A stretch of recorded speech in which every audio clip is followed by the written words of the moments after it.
नमस्कार प्रिय मित्रों, आप सबका अभिवादन। आशा करता हूं कि आप सब बहुत अच्छे होंगे और पूरी वीडियो को ध्यान से सुन रहे होंगे। जैसा कि दोस्तों आप सबको पता है कि जिंदगी में कुछ ऐसी परिस्थितियां और स्थितियां उत्पन्न होती हैं कि व्यक्ति कर्जे में आ जाता है। तो कर्जे को कैसे खत्म कर सकते हैं और पूरी जिंदगी से आपकी यह कर्जा ऐसे भाग करके खड़ा होगा, ऐसे ये कर्जा आपके जीवन से निकल करके दूर चला जाएगा, जैसे किसी के सामने कोई जाने से डरता हो।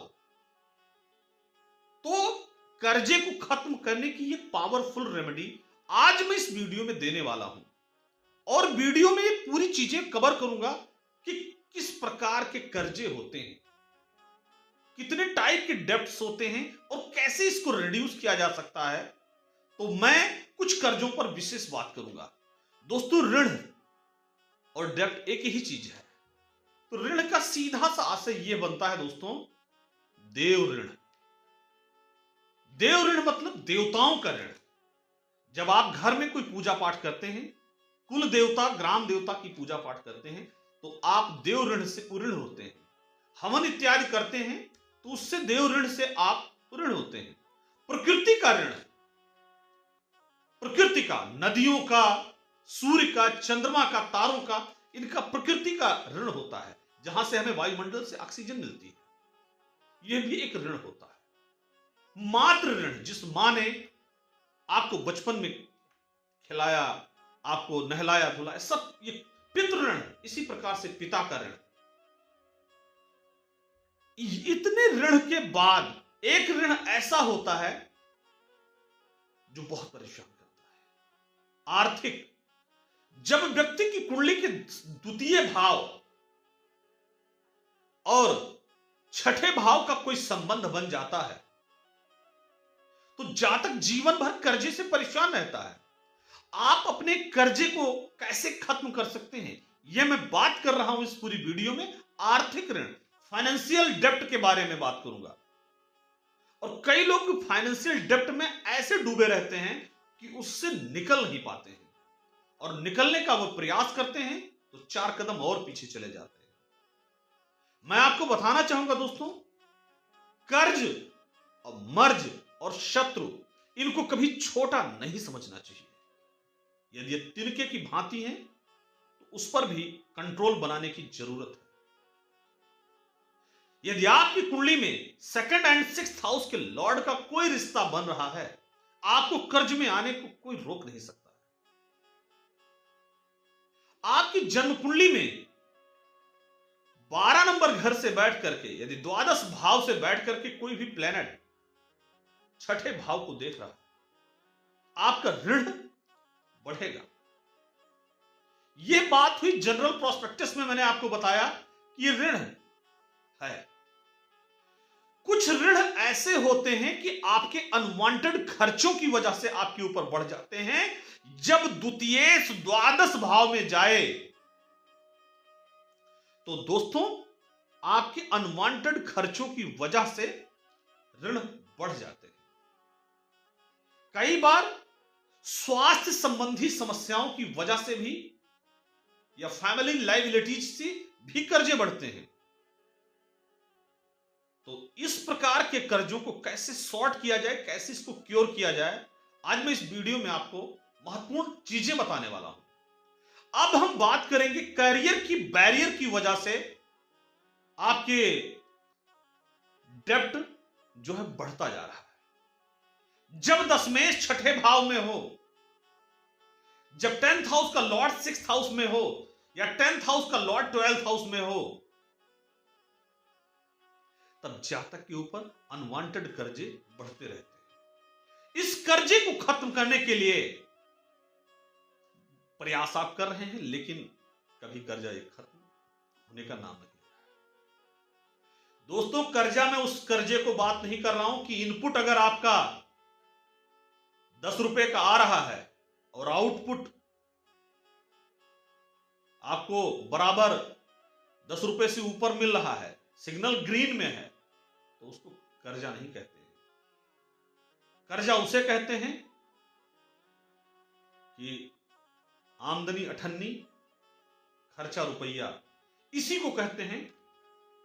तो दोस्तों, बात मैं करने वाला हूं और उपाय आपको देने वाला हूं, और यह उपाय जो आपको दूंगा यह स्कंद पुराण का उपाय है।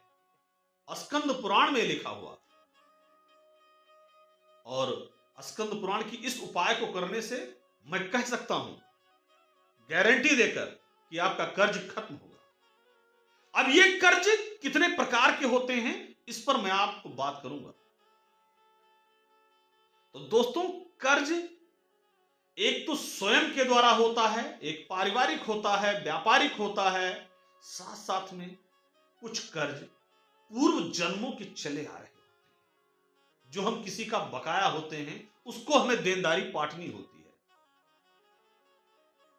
तो सारे कर्जों को खत्म करने की मेरे पास जो दवा है वो सिर्फ एक दवा है। रामबाण इसलिए कह रहा हूं क्योंकि रामचंद्र जी का चला हुआ बाण कभी निष्फल नहीं जाता है, इसीलिए उसको कहते हैं रामबाण। रामचंद्र जी का बाण एक बार चला था इंद्र के पुत्र जयंत के ऊपर, एक बार चला सागर के ऊपर। तो कहने का तात्पर्य यह है कि रामबाण का हल नहीं है, और वो रिजल्ट तक व्यक्ति को पहुंचा ही देता है। तो अब हम बात करेंगे इस पावरफुल रेमेडी पर। इस रेमेडी को करिए दोस्तों। मंगलवार के दिन आपको दूध, जल और लाल रंग की मसूर की दाल चढ़ानी है। एक बार फिर से लिख लीजिए, दूध, जल, लाल रंग की साबुत मसूर की दाल शिवलिंगम पर चढ़ाना है। कब चढ़ाना है? यह मंगलवार को चढ़ाना है। 21 मंगलवार को आपको चढ़ाना है, 21 ट्यूसडे। और continue and consistency is the very necessary topic for any auspicious time, for any fruitful result. And you will be admire me after this remedy if you are doing. And this remedy will cure your problem. अब किस मंत्र का पाठ करना है? इसको चढ़ाते समय, इसको अर्पित करते समय ओम श्री ऋणमुक्तेश्वर महादेवाय नमः। ओम श्री ऋणमुक्तेश्वर महादेवाय नमः मंत्र का आपको पाठ करना है। इस उपाय को करिए, आपको प्रतिफल बहुत अच्छा मिलेगा। घर में टूटे हुए कांच आप ना रखें, घर में जाले ना लगे हों। इन उपायों को भी करके आप छोटे मोटे कर्जों से निकल सकते हैं। घर की साफ सफाई करते समय उसमें थोड़ा सा सेंधा नमक डाल दीजिए पानी में, उसके बाद में पोछा लगाएं, आपको बहुत पॉजिटिव एनर्जी मिलेगी। एक बाउल में आप नमक को डाल दीजिए, वॉशरूम में उसको रख दीजिए, और आप देखेंगे जैसे सूर्य की उस पर रोशनी पड़ती रहे या कांच के माध्यम से ही पड़ती रहे, घर के अंदर की नकारात्मक ऊर्जा जानी शुरू हो जाएगी। तो कहने का आशय यह है मेरे दोस्तों, कुछ उपायों को आप करेंगे, वो उपाय आपके जीवन में अच्छा प्रतिफल लाएंगे।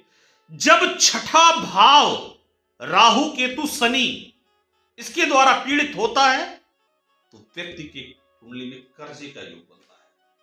अब इस कर्जे के योग से कैसे निपटारा पाया जा सकता है, मैं कुछ और पावरफुल रेमेडीज आपको प्रोवाइड कर रहा हूं। छोटे छोटे दान करना आप शुरू कर दीजिए। छोटे दान, मैं नहीं कह रहा हूं कि आपकी महाराजा हरिश्चंद्र की तरह से आप दान करें, छोटे छोटे दान क्रिया करें। किसी ने आपसे मांग लिया, भिखारी ने, आपने उसे दे दिया है, ठीक है, यह आपका व्यक्तिगत विवेक के अनुसार दान है। मंदिर में जाएं, वहां आप दान कर सकते हैं। ब्राह्मणों को भोजन करा करके उन्हें दान कर सकते हैं। तो कुछ इस प्रकार की चीजों को आप डोनेट कर सकते हैं, सोसाइटीज में दान कर सकते हैं। तो दोस्तों ये थी ऋण मुक्ति का उपाय जो मैंने आप सबको बताया। और वीडियो अच्छा लगा हो तो आप सब्सक्राइब भी कर लीजिए और अपने दोस्तों तक भी भेज दीजिए जिन्हें ऋण मुक्ति का उपाय